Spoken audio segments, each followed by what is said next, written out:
Good day everyone! It's Saturday! At marami na namang mga estudyante ang nagpapakasaya ngayon at isa ka na doon.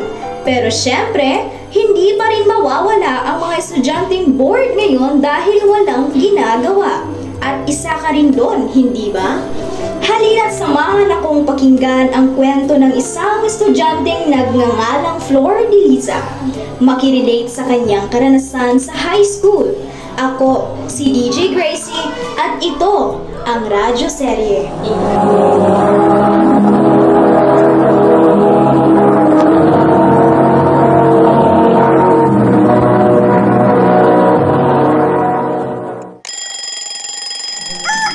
Hoy, Flor! Gumising ka dyan! Napakatamad mo talagang bata ka, ha?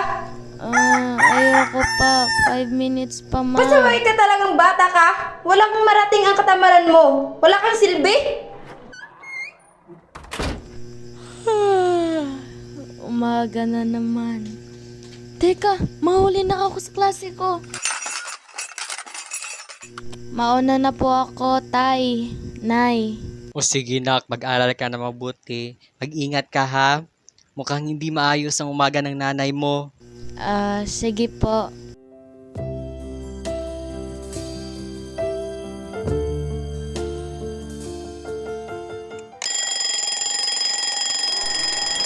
Oy, Flor! Congrats ha! Top 1 ka na naman sa batch natin ngayong second grading. Salamat, Chris. Uy, tara, inuman tayo mamaya. Libre ko na to sa'yo, Flor. Ano ka ba, Dave? Sa tingin mo sasama ba sa'yo si Flor? Mag-aaya ka namang uminom? Wala ka nang ibang magawa sa buhay kundi uminom. Hindi. Sige, sasama na ako. Ngayon lang, ha?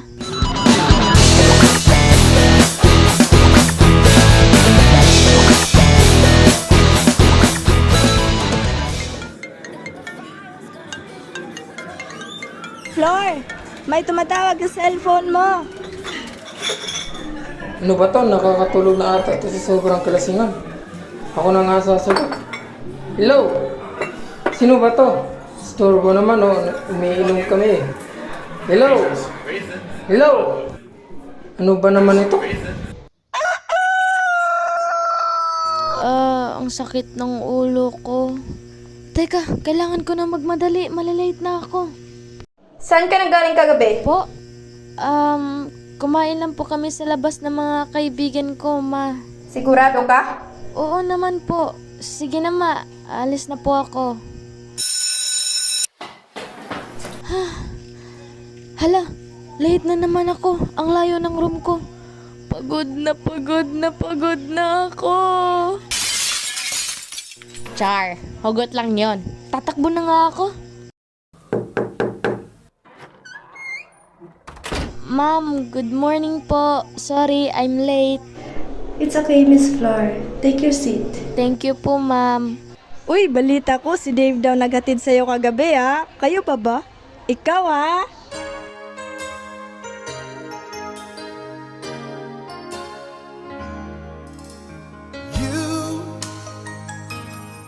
I know you're everything that I've been looking for.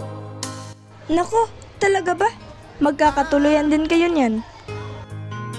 And I look into your eyes and could not ask for more. Alam niyo ba? Si Flory at Dave na. Tigilin nyo nga yan. Magkaibigan na nga kami. Alam nyo guys, maglaro na lang kaya tayo. Diyan naman kayo magaling sa makipaglaro. Truth or dare? Truth or dare na lang kaya. Nice idea, James.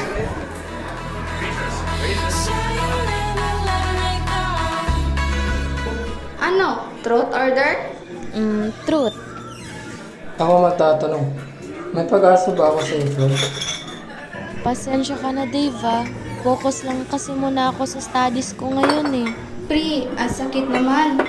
Oo nga, Flor. Buong buhay mo na lang ialay mo yung sarili mo sa pag-aaral. Alam niyo, pumunta na tayo sa bahay namin mamaya. Mag-aaya ka namang uminom? Wala ka nang ibang magawa sa buhay kundi uminom. Ama ko, guys. Ayoko pa kasing umuwi.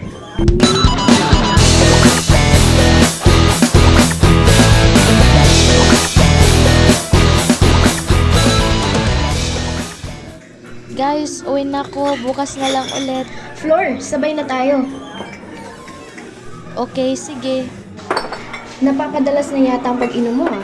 Lagi ka na rin sumasama sa gala ng mga barkada. Bakit? Ayaw mo ba? Hindi naman, naninibago lang ako.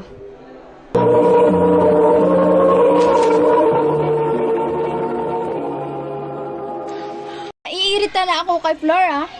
Bakit naman, babe? Basta, nag-isali lang naman siya sa grupo natin. Mas gusto ko pa siyang nagmumumuk sa pag-aaral kaysa sumasama sa mga gala natin. Masyadong pabida. Dave, may bala ka ba talagang ligawan ang nerd na yon? Ano ka ba? Siyempre wala no. Sinusubukan ko lang siya.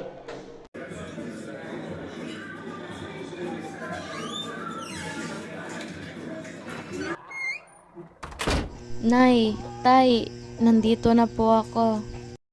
Ang hirap kasi sa'yo, pinabayaan mo lang yung anak mo na magbisyo. Gusto mo bang mangyari kay Flory ang nangyari sa'yo nung nagpariwala ka?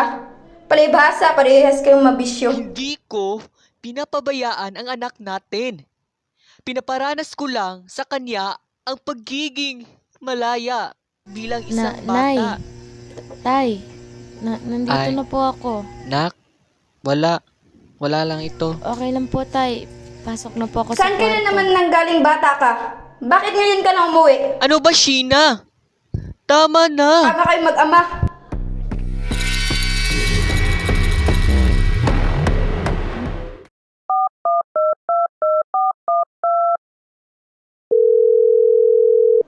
Hello?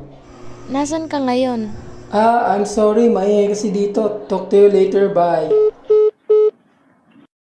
Di naman sumasagot to. Ayoko na. Di ko na alam gagawin ko. Ang dami kong kaibigan pero wala naman ako malapitan ni isa. Ano ba naman to? Si Chris na nga lang tatawagan ko.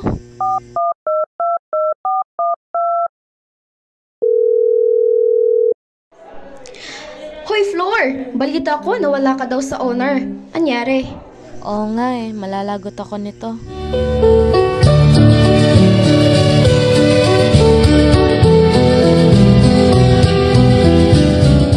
O ikaw, Flor, may problema ka ba? Ma'am, dapat po pala nakinig na lang ako kay mama.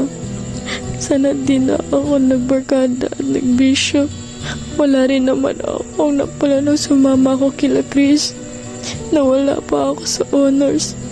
Nag-away pa sila mama at papa dahil sa akin.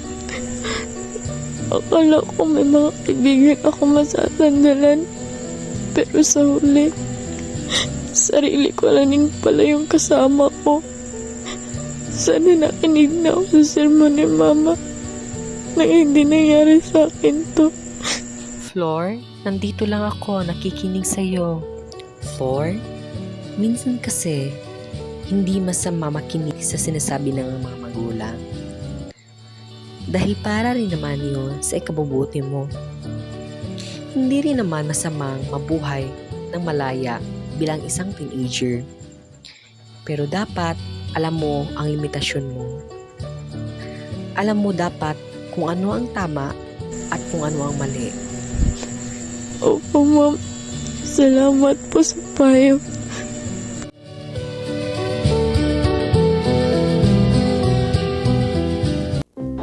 Nakarelate ka ba sa kwento ni Flor? Sana'y makapag-iwan ng leksyon ang kanyang kwento sa bawat estudyante.